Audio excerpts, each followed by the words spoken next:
உதய திட்டம் விஷயத்துல இதே பியூஷ் கோயல் சொன்னது தமிழ்நாட்டு முதல்வரை அணுகை முடியும். யார் தெரியுமா முதல்வர்? அம்மையார் ஜெயலலிதா. அப்படி இருந்த ஆள்டா நீங்க. அதுதான் நான் கேட்கிறேன்.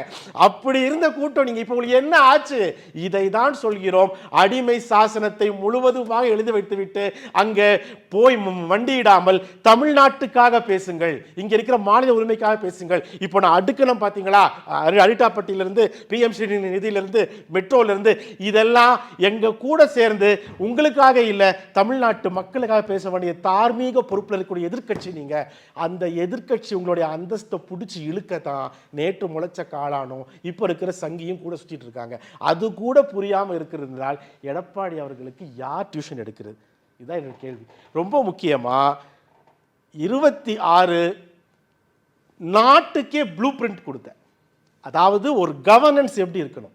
Let it be industrial growth, let it be sports, let it be education, let it be infrastructure development, let it be medical tourism, let it be whatever it is. Whole nation ஒரு blueprint கொடுத்துருக்கோம்ல, திராவிட மாடல்னு. That blueprint will come again. And the blueprint will be followed by the whole nation. 2026 மீண்டும் முத்துவேல் கருணாநிதி ஸ்டாலின் ஆட்சி பிடிப்பார் என்பது நிதர்சனமான உண்மை.